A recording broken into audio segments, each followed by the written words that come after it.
So here's a quick look at the Jones Ultra Mountain Twin on the table. It's just a slightly stiffer, snappier, more aggressive version of the regular Mountain Twin. Same exact specs. One of the things there's a rock in my... One of the things there's another one, what the hell? Oh gosh, okay, something's stuck on there. But one of the things I love about this board is the reference stance. It's like 23.6, which means I go in like this, to get like 23.2 or something like that. But I can set it all the way back here because it's a 20 mil setback on side cut, but then on board it's even more.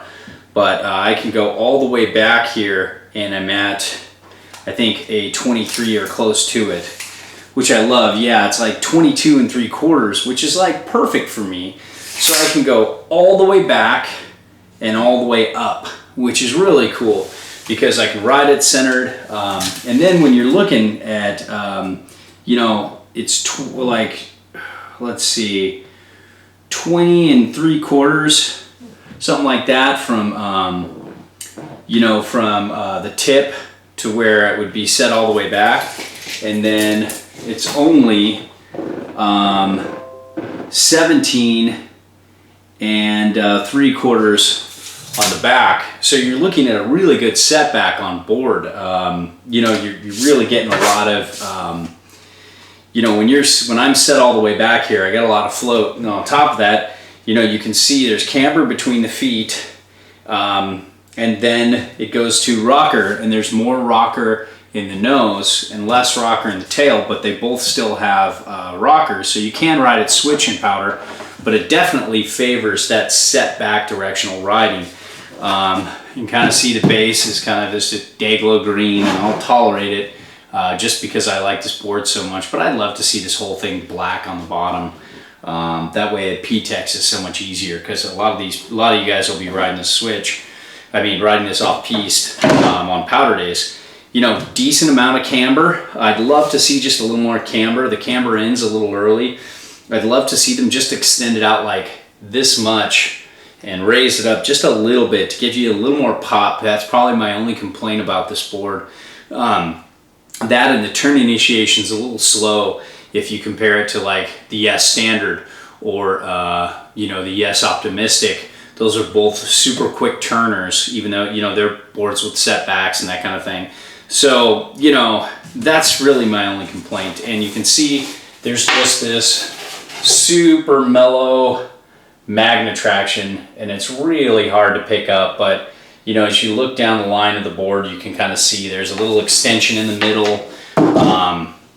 Right here, and then there's just a really mellow wave, and you really notice that in harder snow it really starts to hold where this board should normally wash out. So pretty cool there. Definitely a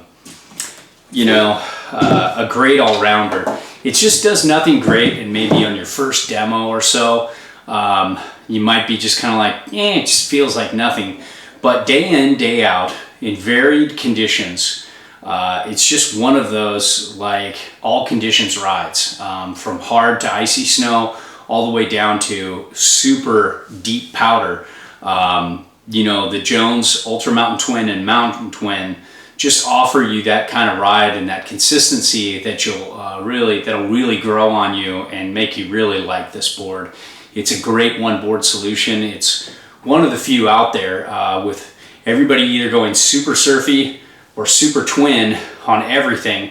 This is, even though this says it's a twin, it's not. It's a directional twin with a setback stance, a longer nose than tail, setback camber, more rocker in the nose than the tail. So there's very little that's twin about this, but it's one of those boards that you can just, ride centered and ride like an all mountain freestyle board most of the day. Picks up great mountain speed, great in the kickers, decent in the pipe. Not a super great jibber. If you're going to jib more, you probably want the regular Jones Mountain Twin. But then when it comes time for powder, this thing has amazing float. Even though it's not a super quick turner in the trees, you can still get by with some more responsive bindings. It's one of those boards, both Jones Mountain Twins prefer a more responsive binding. You don't have to go super responsive, but you know, like kind of like the Burton Diode or the Genesis, X, or you know, on a cheaper end, but similar response. You know, something like the Union Atlas is pair of bindings that I've been riding a lot with this board this year, and it's really a great fit.